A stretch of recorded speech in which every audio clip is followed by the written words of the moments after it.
What if your gun could fire without you ever pulling the trigger?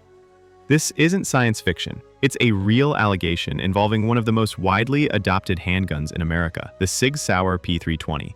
Stay until the end, and you'll understand why entire police departments, military units, and gun ranges are banning this pistol, and why its manufacturer denies everything. The SIG Sauer P320 was supposed to be the future of sidearms. Adopted by the US Army, praised for its modular design, and backed by a prestigious military contract, it was hailed as the gold standard. But something went wrong. Reports began to emerge, pistols discharging while holstered, during routine movement, or even lying untouched. Today, we're diving deep into the controversy behind the P320, its design, real-world incidents, lawsuits, and the growing rift between users and manufacturer. The SIG P320 is a modern striker-fired semi-automatic pistol. What made it revolutionary was one key feature: modularity. At the heart of the P320 is the Fire Control Unit, or FCU, the serialized core that contains the trigger and internal mechanism. This allows users to swap out grips, slides, calibers, even convert a full-sized gun into a subcompact carry piece, all with a single serialized core. When it won the US Army's Modular Handgun System competition in 2017, it seemed like a slam dunk. The military chose it as the M17 and M18 service pistols. That alone gave it massive street credibility. Police departments and civilian owners followed suit, but that confidence? It might have come too fast, and with too little testing. Here's where things start to unravel. In the early days, a very specific problem emerged. The P320 could fire when dropped, not always, but under specific angles, especially when landing on the rear of the slide at around 33 degrees, the gun discharged. Why? Because the mass of the trigger could keep moving backward due to inertia, even after the rest of the gun had stopped. Independent testers, like The Truth About Guns and Omaha Outdoors, replicated the issue. One test showed a 40% drop fire rate. Even the Army found that a primed round could be ignited during drop testing. SIG Sauer responded in August 2017. They didn't call it a recall, but a voluntary upgrade. They replaced the trigger, striker, and sear with lighter components and added a mechanical disconnector.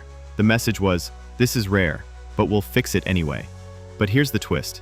Even after the fix, reports of uncommanded discharges didn't stop. Imagine this. You're a police officer. Your pistol is holstered. You bend down to tie your boot, and bang, it fires. That's what happened to dozens of officers and civilians across the US and Canada. And not just once. I didn't shoot myself. This gun fired on its own.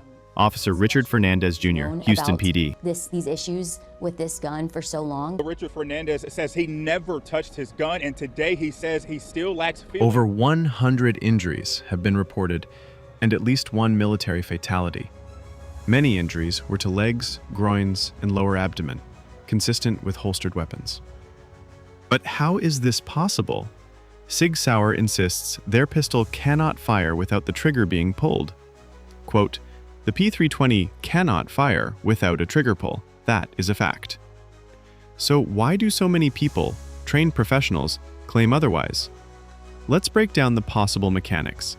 Let's be clear, modern firearms are supposed to be drop safe and trigger safe, but dozens of lawsuits and expert reports suggest something deeper is wrong with the P320. So how could it fire on its own? Independent analysts propose 3 key mechanical failure points inside the P320. First, the striker safety spring. In a 2024 FBI report, it was found that normal handling, like holstering or bumping the pistol, could disengage this spring. This spring is supposed to stop the striker from moving unless the trigger is fully pressed. But if that spring is misaligned, weakened, or unsupported, it could fail. SIG Sauer disputed this, saying the FBI test pistol had a cutout slide, not a production model. But the possibility still raises red flags. Second, the trigger bar bounce. In some units, movement of the slide, or even the frame flex, can cause the trigger bar to rebound slightly. If it contacts the sear at just the right moment, it could release the striker without a finger ever touching the trigger.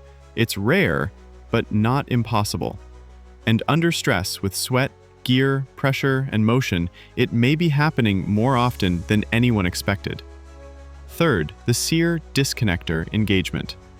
A US patent filing by SIG Sauer itself admits a vulnerability. that the original safety mechanism didn't stop the sear from moving due to external forces. That means the gun could technically fire even if the safety is on under specific conditions. So here's the turning point. We're no longer talking about theoretical flaws. These are engineering possibilities backed by real injuries, real videos, and real deaths. SIG Sauer has maintained a strict and consistent position. The P320 cannot discharge without the trigger being pulled. That is a fact. They cite rigorous internal testing, over 130 drop tests on concrete in 26 orientations, and claim 0 failures. But when reports started piling up, SIG didn't issue a recall. They launched a voluntary upgrade and started publicly blaming the incidents on improper holsters, foreign objects inside the trigger guard, user negligence, aftermarket modifications. They've also challenged expert witnesses in court, saying their findings are not reproducible or influenced by external factors. But here's where things get tricky. Multiple juries in US courts have disagreed. And that brings us to one of the most crucial pieces in this story. In June 2023, a jury in Georgia heard the case of Robert Lang, a man shot in the thigh when his P320 discharged in its holster. The result? The jury found SIG Sauer liable. Verdict: the P320 was defectively designed. Damages awarded: $2,350,000. This wasn't an isolated ruling. Another jury in Pennsylvania ruled similarly, citing lack of an external safety as a design flaw. Now, here's the legal twist. Military versions of the P320, the M17 and M18, do include a manual thumb safety. Civilian and police versions, most of them don't. Plaintiffs argue, if SIG knew a manual safety was important for soldiers, why not include it for officers and civilians too? This argument has struck a chord with juries, and it's driving dozens of new lawsuits. As of today, more than 100 plaintiffs are suing SIG Sauer over uncommanded discharges, and at least 80 of them have suffered gunshot wounds. When police officers and soldiers start ditching a service weapon, something's wrong. And that's exactly what's happening with the SIG Sauer P320. Let's start with law enforcement. In 2017, the Dallas Police Department was one of the first to suspend use of the P320 after early drop-fire concerns. Fast forward to 2024, and entire departments are abandoning the platform.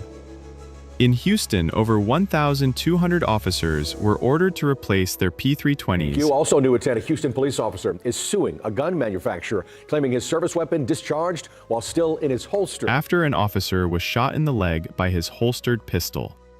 He survived, but the lawsuit shook the department. The San Antonio Police Department paused all use of the P320 after a military aviator died in a similar incident.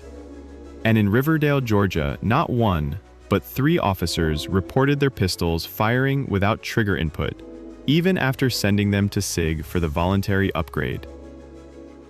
These aren't isolated cases. Police training academies in Washington and Oregon have now banned the P320 entirely. Private ranges are doing the same. But it doesn't stop with the police. Even the US military is starting to take a step back.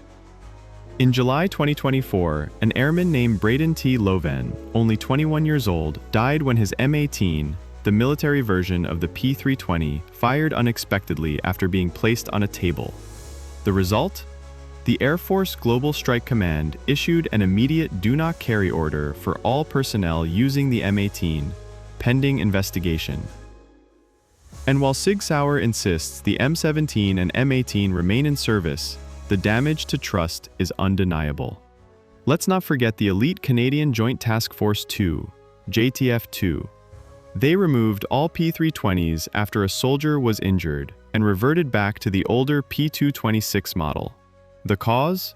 An internal report said, partial trigger depression by a foreign object combined with slide movement. Sound familiar? In the firearms world, trust is everything. Once it's broken, it's nearly impossible to earn back. So what have we learned? The SIG P320 was a groundbreaking pistol, modular, military approved, and widely adopted. But since its launch, it's been linked to drop fires, uncommanded discharges, injuries, and even death. Courts have ruled it defectively designed.